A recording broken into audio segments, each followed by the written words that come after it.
Plus, we need to get going because the first item on the meeting, we have the chief here. He needs to be done by 6 to 6:15. So let's do a roll call to start. This is the welcome to Centerville work session of February 16th at 5:30 p.m. being held by a Zoom conference. And let's make sure that we have a quorum here. It looks like we have Councilwoman Ivy. Yep. And Present. Councilman McEwen and Councilwoman Meekum. Here. And there's George. Hi, George. And that's it for now. Councilwoman Fillmore may not be able to join the work session, and we'll see if Councilman Ince comes with us.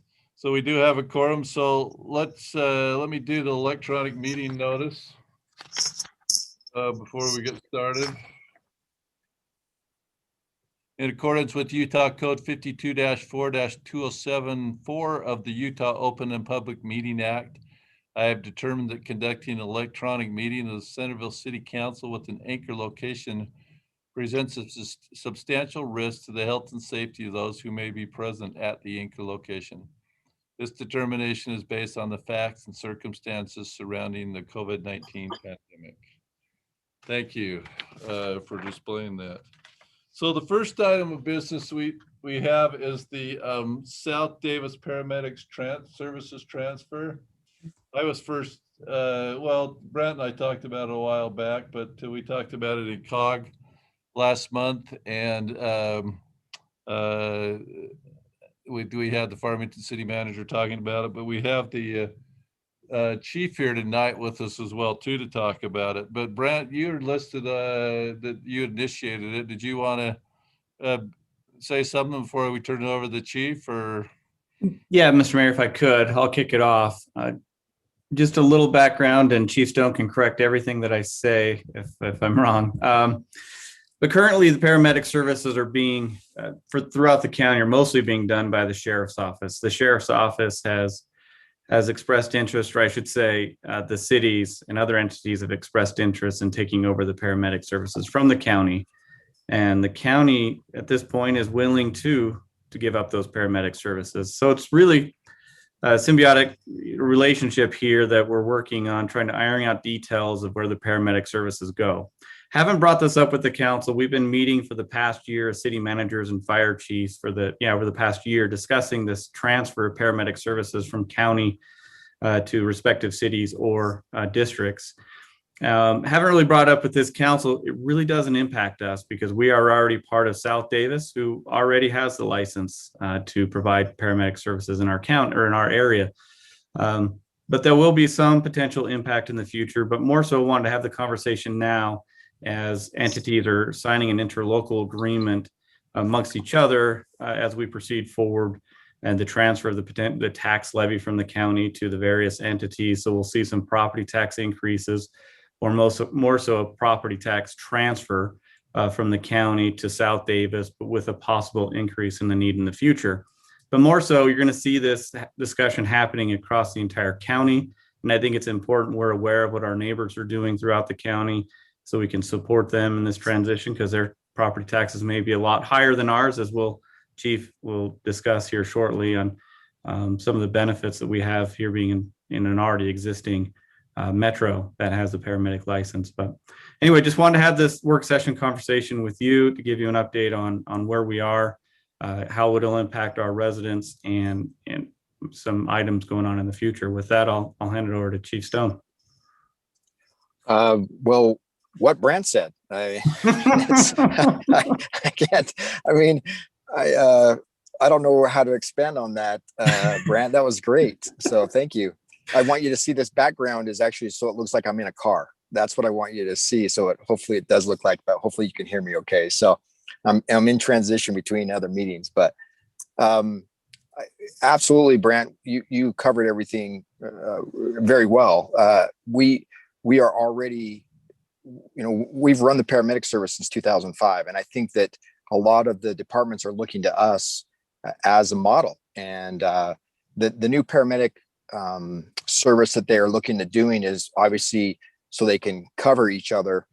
We are, with the little neck of Farmington there, we almost as an island. And so we really, I don't want to say that we don't assist them, but we do go up in Farmington and things like that. But we don't really look to a lot of assistance from the other county departments as much as I really kind of utilize Salt Lake City because they actually have a better access to us for things like that. But we are very supportive with this. I think it's going to be a great thing, and I'm thrilled to be a part of it and see it come to fruition.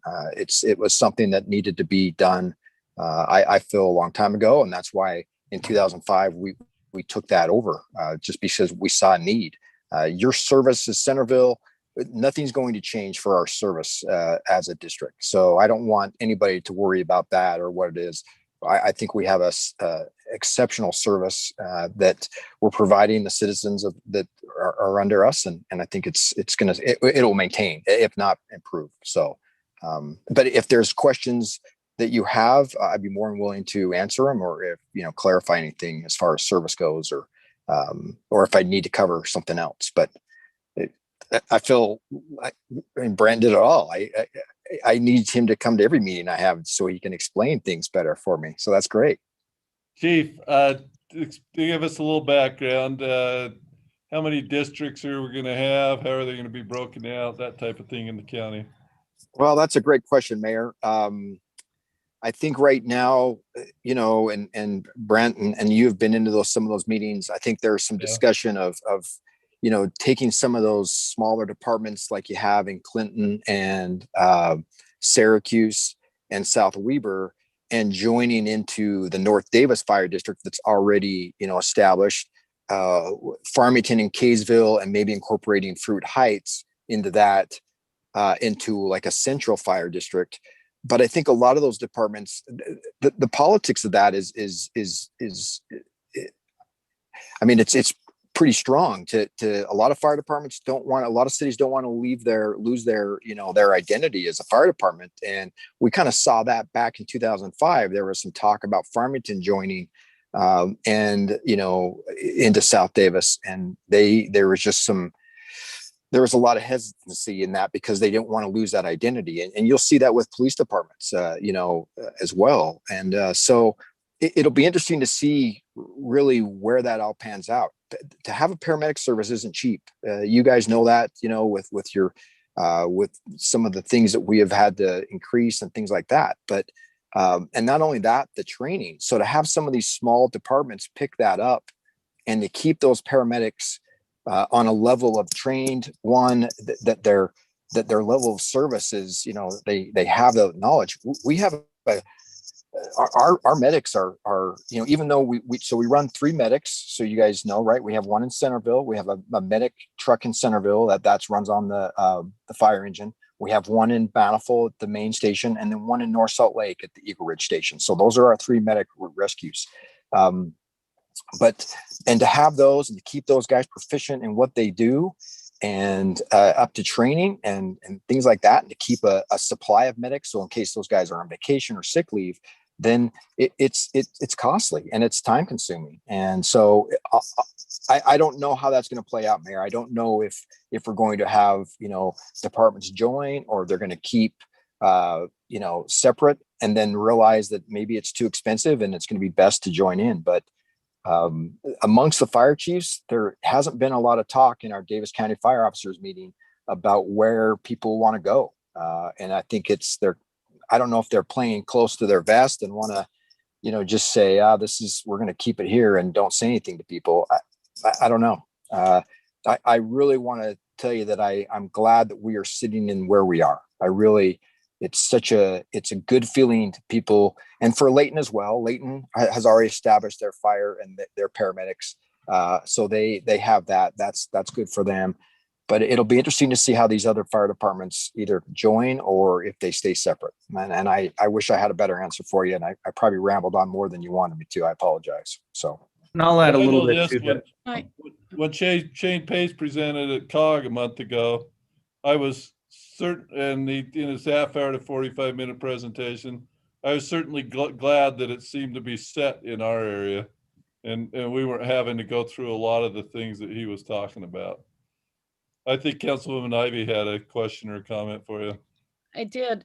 So are they planning to absorb the paramedic personnel that the county has had, or are they looking at having to come up with their very own personnel from the get-go? So a lot of them We might already need to have, yeah, a lot of them already have paramedics working for them that are already, state certified and licensed as paramedics in the state. So it's not, I don't think they're going to have to acquire more, but they will have to acquire more eventually. Just because, we've had to. That's why we found that it's better to send our new firefighters and people that want to go in our fire department to paramedic school, because then we know what we're getting, right? And then we start to have this domino effect of now we have backup paramedics that are, can fill those. So I think that most of them already have paramedics working for them, Councilwoman Ivy, but I think that it's still going to be an impact. It's trying to find good medics, and then, paying for them to go to school and staffing. And those are things that we've already established. Like, the mayor said, we've established these foundations already. So it's just it's beneficial. And that comes from your support and the support of the other mayors and the board and the other councils. And so it is good to have that already in place. So do you see us needing to provide additional support as they're trying to get up and running, or is the transfer not going to take place until they've already got people and they're ready to go?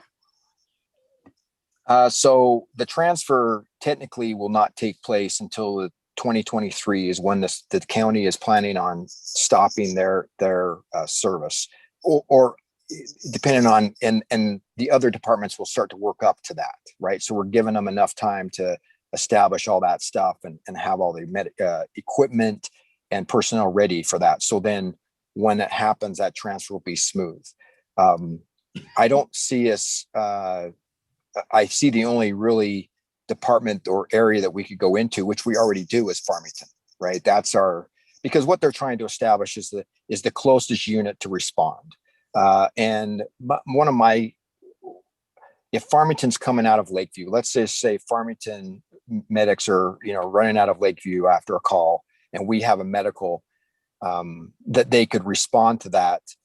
But I want our staff to respond to our calls first initially, just because it's our staff and it's our citizens that we, and I think it could be confusing for somebody to show up in a Farmington Fire Department, and go, why are, it's going to happen. We've had Salt Lake City medics show up on calls when we've been busy. During the gun range fire, we had Salt Lake City fire medics in our stations responding on medical calls, because, we know that just because there's a fire going on, everything else doesn't stop, right? And so, especially medical calls. So, but I did mention that in our Davis County fire officers, that we want to keep our own citizens and respond on our own calls first. But I don't see a huge increase in call volume because of this for us. So. Great. One of the challenges, what's going on at the same time as this conversation is going on, is a virtual consolidation of our dispatch centers. So the dispatch centers won't change. The plan isn't them to change physically, but the communication across the county needs to be better. We could have one of our South Davis ambulances on the north side of Centerville and be right next to a potential issue in Farmington, but the closest Farmington paramedic is somewhere else, but we don't know, and we can't respond to that. Is that fair, Chief? So one of the issues is better communication among our dispatch centers, and that's the conversation that's going on right now. And you'll see future budget requests to change our technology over to Spillman in our police department to be on the same page as the county going forward. So that's what's great, is all this conversation has really taken on a new life and changed a lot of ways in how we're addressing our emergency medical services throughout the county, which is great. It's kind of one of those things where you see the conversation happening, and you're almost, well, for me, coming from another city, is like, why hasn't this been going on this whole time? But there is the level of, as Chief was discussing, there is one city that is saying, well, the service is fine. Why do we need to potentially have an increase of 25% of our property taxes to increase our paramedic units in our area. But what the county is saying is the levy that has been implemented or is placed on our residents throughout the county is not sufficient enough to pay for paramedics across the county. The county property taxes or other revenues have been subsidizing paramedic, and honestly, sheriff kind of wants his officers back, his deputies back. So really, I think this is great, but there is going to have to be a property tax increase across the county for two things. So you've got the levy disappearing from the county, so we're going to have to match that increase. So it's a wash in terms of property tax increase, but we'll still have to go through truth and taxation. The district will, the service metro area will, not the city. But then there's also discussion of maybe a property tax increase above that for our level of service. One of the concerns that we have, of course, with the South Davis is the poaching of some of our employees, that we might need to be more competitive on the paramedic side in our pay to make sure we retain and able to recruit good talent. Right, Chief? It is. I think we've done a good job with it right now. The issue that we see with it is these small departments, right? They don't have the staffing that we have. And so they have a smaller staff. And so they go to their cities and want to, say they want to up their pay and make it almost, impossible to match, but because they're not paying as much staff as we have. And they, they're not as big as we are. When you have one fire station and you have, say, 2 paramedics on each shift, so you have 6 paramedics, and then maybe you need an additional, 3 or 4, or another 3 paramedics to help staff that backfill compared to how many medics we have, then you can up this, this astronomical salary. But we are competitive. We just did that salary wage adjustment, and I think how we're sitting right now is good, Brant. So great. I'm happy with where we're at, and if they want to go to another department, for $1 increase, then I'm not going to fight them over it, because there's a lot of things that you have to look at. And like I've talked about, we have the training, we have the equipment, we have the apparatus, we have the stations. And so I don't, I'm not going to fight somebody if they want to go there. We have other paramedics. We are very fortunate to have, I talk with the Salt Lake City fire chiefs a lot, and they're struggling to find people to go to paramedic school. We do not struggle to find people to go to paramedic school. People want to go to paramedic school for us, and they're like, what are you guys doing? And it's our clientele. It's our support from the community. It's just, it's good. And they see that, and they don't want to, Salt Lake City medics, they don't want to go on man down calls. Right. And that's what they're going on a lot. And so we have a great clientele. And so I think we'll retain our paramedics. We might have some that leave, but right now I'm not concerned about that as much. And I don't know if you'll see the county's sheriffs go to fire. There is a big difference between police and fire. There's just no doubt about it. We'll joke around with the police department. If Chief Child was on here and I don't see him, maybe, but we would joke about, that the police officer couldn't pass the fire test, and so that's why they became police officers. But there is definitely a difference between, a lot of guys like to carry a gun and they don't want to go inside a fire, but they like being a paramedic, but they don't want to have the fire service. So I don't even know if we'll see a lot of those deputies switch over to the fire service. Councilwoman, I think you said that, and I apologize for not addressing that earlier, but I don't know if we'll see that big change from them. So. And finally, just so on the budget side, and then I'm done, is just, again, I think I've discussed this in a city manager report in the past, is that we will benefit in the south end of the county because essentially we've been subsidizing the levy. The property values are higher on the south end. Once we do the shift, Curtis at the county did a great job showing what that shift will be, and you'll see those property taxes coming back to our area once the levy is lifted from the county. And so we are aware of that as city managers, about that impact it will have on cities on the north. And I believe there are some discussions about maybe phasing that, because it will be a huge impact to some cities that might have a 25 to 50% property tax increase. So will it be staggered? I think those conversations are ongoing, with other with the other cities to see how we can help with that.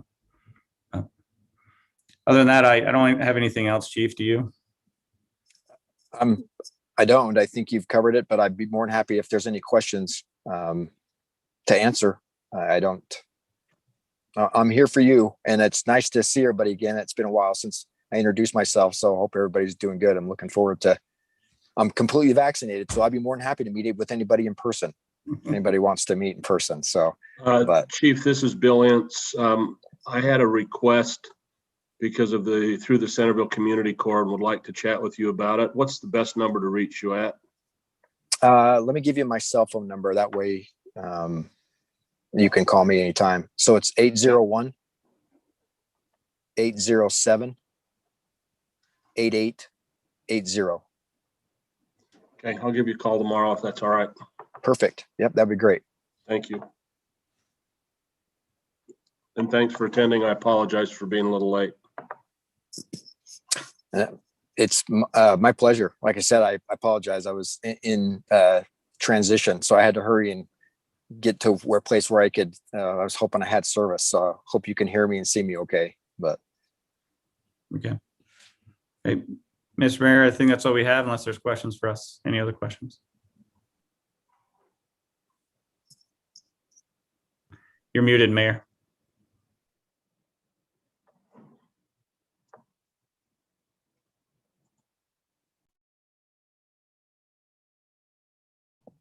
I'm back. I usually don't mute, but I thought I'd start trying that because I forget to come back on. Chief, thanks for being here with us and taking this time en route. It's always a pleasure to be with you. So thank you. you're welcome. Thank you for allowing me to. I always appreciate it. It's always good to see everybody. I'm not sure, still learning, when I should be at city councils other than just when I'm asked to be. And with, 5 of them and with Zoom, it's kind of hard. So I'm always more than happy to be here. So if you ever need me, just let me know. And I mean, I've got my, uniform on, but below my waist, I'm in t-shirt or shorts and flip-flops already. So it hopefully looks official. That's what I'm looking for. So no, I'm just kidding you. But anyway, thank you. And please, if you have questions regarding the paramedic service or dispatch and our operations, don't hesitate. That's my cell phone number. And if not, you can get hold of me at the fire station. But I'm more than willing to discuss it and tell you what our service looks like and how we're doing. So I really appreciate your support. It's been great. Thanks, Chief. Yours Okay. as well. Thank you so much. All right. Have a good night. You too. All right, let's go to item number 2 on the work session. This is the annual spring cleanup discussion. And we've got Cameron Woodbury here with us too, our drainage utility operator. I'm assuming that we're all going to have different ideas on what happens with our annual spring cleanup. I started thinking through it. Maybe we should just dump it all in my yard, but we're looking for mulch. So that could solve the whole problem. We don't want all the trees though. So we better find something else. So Cameron, Brent. Oh, Mr. Mayor, I'll kick it off and hand it off to Cameron. We discussed this briefly in the city manager report last week. Cameron's done a great deal of research. I've just asked Cameron to be on to share his research and also make that recommendation that we had based on what he has to offer. He's got his mean face on and he's got the dark background, so he means business right now. So I'm going to pass it off to Cameron. Thanks, Brent. You're welcome, buddy. All right. Let's talk about spring cleanup. So I see three options that we've got realistically. First is we cancel. We still have COVID going on and there's still some risk. And second would be send everybody to the landfill. And third would be a drop site at a park. Mine and Mike's recommendation would be that we do a dump site at Community Park. On the, let's see, baseball starts on the 12th, so we would do it on the 3rd, which is a Saturday, and then from 4 to 8 p.m. Monday through Friday, and then the 10th, the following Saturday, And the Saturdays would be, I believe, 8 to 4 p.m. And that way we're out of there for baseball that starts on the 12th. That's where I'm at. Are there any questions?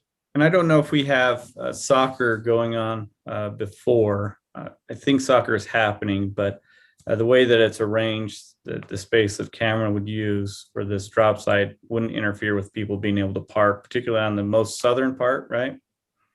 Well, Or so I don't know if you guys recall where we dumped for the windstorm. It would be exactly there. So there's the be in between the two entrances. between the two entrances. So there would be a little section that could be parked in for the expansion on that side, and then the side with the roundabout, the north side, that whole entire L-shaped area would be available. We'd have ample parking, and we could just fence off basically between the two entrances. So those parking lots are available. And are you saying it would only be open on the 2 Saturdays? No, well, I'm fine with that, but I think if we wanted to do Saturday and then Monday through Friday and then Saturday again. So we said Saturday, Monday through Friday, 4 p.m. to 8 p.m. during the weekdays. So 2 Saturdays and then 5 weekdays. So is the biggest cost, I presume, is disposal? That's not even super significant. I have, excuse me. We paid in 2019, 2020, we didn't do it last year. We paid a contractor $3,500 in 2019 and $3,200.85 in 2018 to haul it off. Then there's the expense of about $1,000 for fences, and then sweeping's about another $1,000, and then wages is somewhere between $3,000 and $3,500.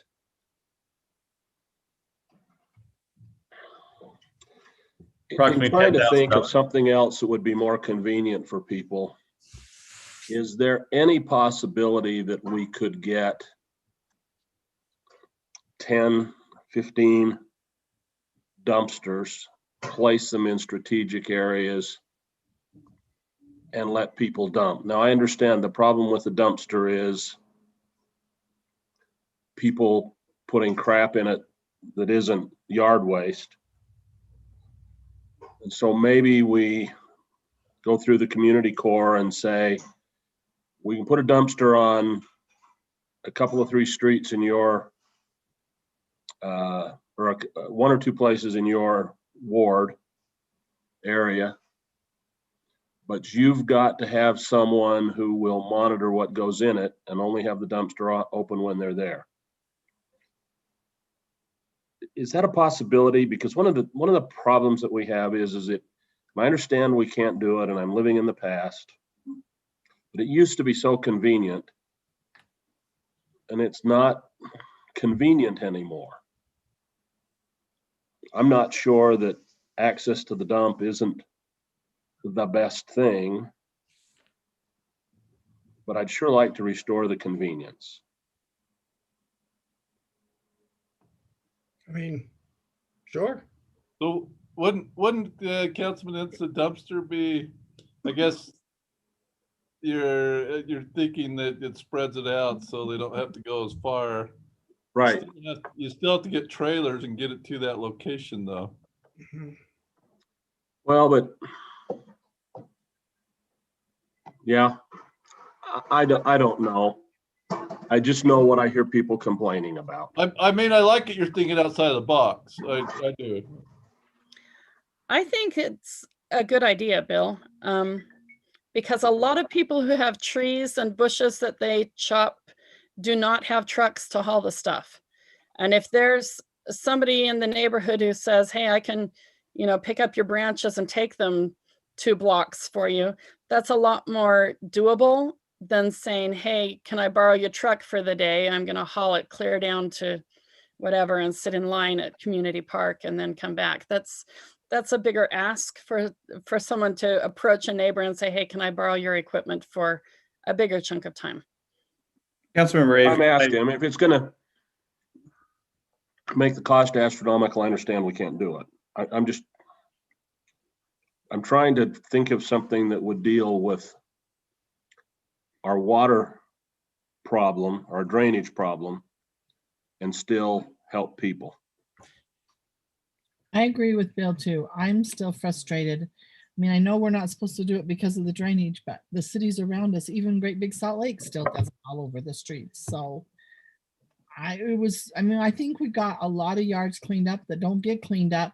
And we got our community looking better earlier because people knew that, by March 15th, that they were going to come and pick that up. So they started trying to get the yards cleaned up. And I think it really had a big advantage on our community, but I understand the water, we're not supposed to put it in the road, but it's awfully frustrating to me.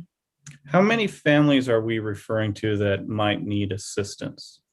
I almost feel as though it might be easier coordinating a volunteer effort. We've had offers from other religious denominations in the area offer assistance, and we've mentioned this is one of those opportunities, and they've been happy to. And it might be easier for Cameron to even help coordinate some volunteers if we have a list of names that need that assistance. I mean, if we're talking about 5 or 6 families, okay, 20, sure, doable. If we're talking about 50 families need help, then we're looking at a different argument. But I think you're talking about more than 50 families that use this. I mean, this was always, you just clean up your yard, you put it out in front, and it was gone. And it was a great incentive for people to get up, older people that didn't have trucks, people. I mean, they busted their butts to get out there and get it clean so they could put it in the road and have it gone. And it really did clean up our community because, now it's, I don't think paying for them to go to the dump is an incentive. I don't think there's too many people that the $5, whether or not they go to the dump, is if the city pays or they pay, it's going to make a difference. So I don't know that that's a big help, but I wish we had something more in the neighborhoods that we could. Yeah. You're right. It was the motivation of this is the date that they're going to come and pick it up. So do whatever it takes to be done by then. So people would have family parties. People would come and take care of grandma's yard or whatever it was to get that done. And now there's not that date when it's convenient. And so it's not being made a priority. And that's true. That's exactly with my mom's house. We knew when it was, and we knew we had to have the street out by the street. So the weekend before, we spent the whole day cleaning our yard and getting it out there. Now, would we ask for help? No, we're not going to ask somebody to come and do it, but it was just such a wonderful convenience to be able to have it done. can I make a proposal and see where this goes? And I haven't run this by Cameron. He might shoot dagger eyes at me, but here's my proposal is in no way do I want to do something and try and get away with it, right? And in terms of the state or EPA not being happy with what we're doing. But if we reach out and explain how we can do this and maybe get some guidance to be fully upfront with those regulating entities and making our proposal and getting the okay, I understand we might have some ordinances that we might need to change as well that would permit us to do something like this, because we have drafted and created ordinances that we'd be going against our own ordinances. So we'd have to go through that process amending those ordinances. So here's my proposal, and that is we make a decision on how to proceed for this year with the intent of doing research early on, even starting now for next year's cleanup and getting something in place prior to next year's cleanup. I know that might be late, and you could say, why didn't you do this last year, Brant? And I'm questioning that same thing right now, but but that's my proposal right now. And I don't know, Cameron, how you feel about that and being totally upfront with those entities and seeing if there's a safe way we can do it. I just don't like the idea that we're trying to be sneaky and seeing how we can get away with it. I'm sure Salt Lake has reached out to those entities and gotten that permission. So if we're going to do a potential curbside in the future, which I'm not opposed to, in communities I've worked with, we've had curbside. I'm not opposed to the idea, but in some other communities, we could also get away with stuff like that. So I don't like doing that. So that's I did talk to Bountiful, and They haven't gotten any pushback, but the way that they're doing it is they have everybody bag and bundle things, so there's no potential for the items to go into the storm drain. And then And they have potentially them clog the put storm drain. those behind the sidewalk. Now, the people that we had Bland who came and did that, they couldn't pick the stuff up behind the sidewalk. And then you get into the issue of private property. So, I mean, it's something we can definitely look into, but I think that's how it's being approached in Bountiful.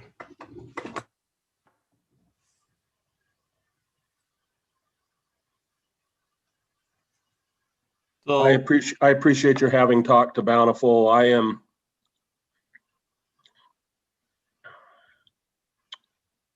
willing to go with Brant's suggestion. I mean, if we were to, the last time I had a dumpster, my recollection is you were talking $150 for a week. And as long as there was nothing above the top, there was no extra charge. So the dumpster route wouldn't be circumventing anyone's restrictions. But obviously to have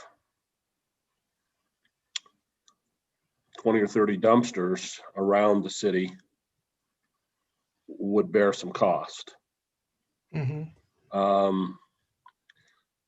The bags, I don't know what Robin and Stephanie would say about the bags. Part of the problems with the bags is the crap that you're looking at punctures through them so easily that I don't know that it works. I'm not saying it won't work, but it just, you're talking about, tree branches and stuff like that, and they just poke through.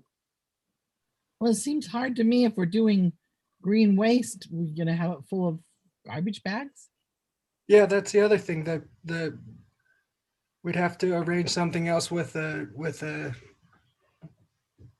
So they'd have to be empty. They just come through with their big front loader clamshell and put it in a truck is what Right. they've been doing.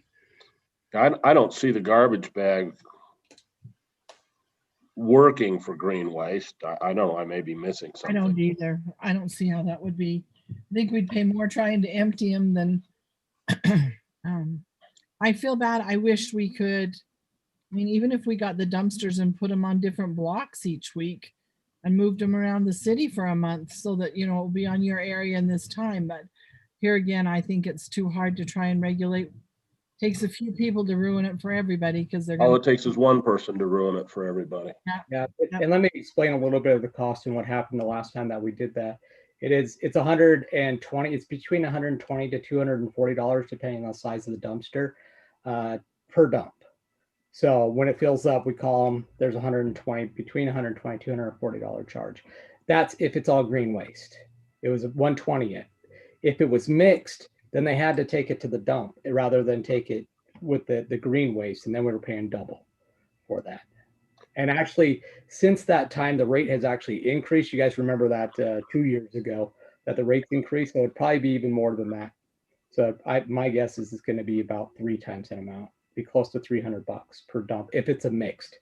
Yeah, and like you're saying, if somebody throws concrete or something like that, it's going to go from 120 to 300 for that dump. Yeah, that's why I said you'd have to have someone responsible for keeping it locked. And then they'd probably throw it in over the top. I don't know. Right. So I believe we pay $120 for Ace to come dump our dumpster.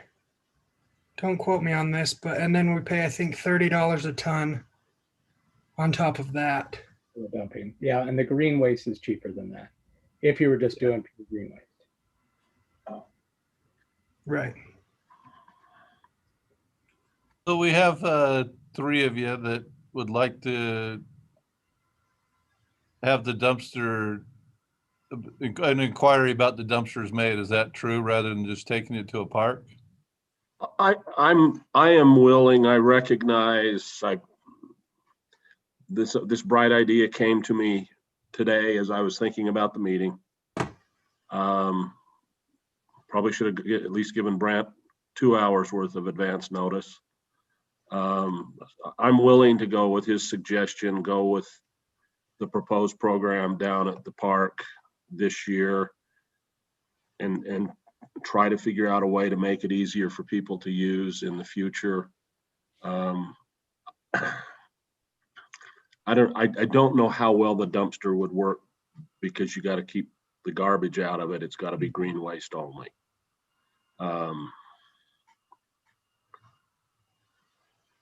Well, maybe I didn't propose this idea last year because I was hoping maybe it would just go away. But no, in all honesty, I see the desire and the want to have curbside, and in all honesty, I'm not opposed to the curbside as long as we had that audit a number of years ago, and that definitely impacts our decision moving forward. But is there a way that we can work with the regulating agencies to find a way to still provide curbside? I'm not so much worried about the cost. I believe the cost we estimated was $50,000 because I do believe it's a benefit for our residents. But I just want to be up and up as we do this. Make sure we get that permission. We work with Lisa on our ordinances to make sure Lisa and Corey, our ordinances address it, and so we're not even violating our own ordinances, which is the other restriction we have to doing curbside right now. So that, Cameron, is that too much on your plate? Are we okay with that? No, that's fine. I'm just concerned about stuff getting in the storm drains and cleaning them. And anyway, Right. Good at your job. So we got for this year, we're talking about the park. We're going to do our homework, it sounds like, to determine if there's a way in future years of curbside again, correct?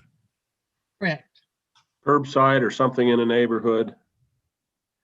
Everybody, oh, sorry, Bill, I think you're still talking. No, I'm done. Okay, everybody okay with the hours and the dates we're talking about that Cameron proposed?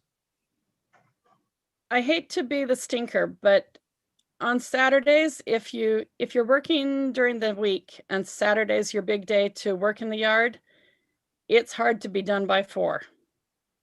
Yeah. You have grandkids. That's what Grandpa did with me. I worked in his yard from 6 in the morning until noon. We had it cleaned up and ready to go.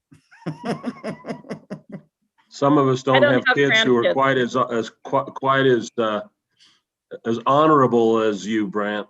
All right, Councilman Rance, I'll be at your house. Oh no, me first. 6 in the morning. Let's do it. I that's my concern. I agree with Stephanie. I think I know no one wants to work Saturday afternoon. I give somebody a day or two off during the week and keep them there till 8 o'clock at night. Can we shift the hours back from 8 to 10 if we're talking about, I'm just thinking, so last year we had crossing guards, and I think that was beneficial. Some crossing guards volunteered, or not necessarily volunteered. I don't know if they volunteered or we paid them. Councilmember Meekum, do you remember? I don't remember. But anyway, we used help. I do believe we paid them to be there, and so just making sure we have enough manpower. Sure. Look at. For me, 10 until 8 or 11 until 8 instead of 8 until 4 is a great What's improvement. sunset? What's the sunset in, or at least dusk in next month? In March. Well, in March, on March 22nd, you're 12 and 12. So 12 and 12. So you might be 7. Yeah, so you're 7:30. What about compromise 10 to 6? I'm just, do you like it even later than that? See, the trouble is that you've got 2 groups of people that are going to participate. You've got the early risers that are going to work all week and want to dump it and be done first thing in the morning on Saturday so they can go do something else. And then you've got the ones who are going to get up Saturday and say, oh my, I forgot that this is the day and they're going to work all day and then try to get it dumped before it closes. So what time were we looking at to begin with? 8 to 4 on Saturday. So what if we just could go 9 to 7? Sure. That is a big improvement. Okay, And 9 then- to 7. And then 4 to 8 during the week. Is that what you said, Cameron? Yeah. That's great too. Yeah. Go, it is. in fact, you could probably go 4 to 7 if you wanted. Mhm. Because And you're that, gonna, and that might be better. Tell me here. Yeah, 4 to 7, because I think you're only gonna have 2 or 3 after that, so it might not pay us to have somebody be there that last hour. Okay. And if the end time is consistent for the whole time, people will get it in their heads rather than wondering which time it that's ends. true. That makes sense. Okay, so we're hoping to get this in the newsletter. Jennifer will be getting that ready to go by the end of this week. So that's why we really want to finalize it so we can get it in the newsletter. Good idea. Thank you. We delayed the newsletter by a week for content, and this is one of the items we need to get in there. Okay, great. Anything else on that one? Well, we will have a little break where you can get some dinner then, unless there's something else on the work session before we start council meeting at 7 o'clock. So Thank you. looking for an adjournment. Motion to adjourn. Second. Great. All in favor? Aye. All right, get some food. See you at 7. Thanks. Already ate. Oh, get a drink.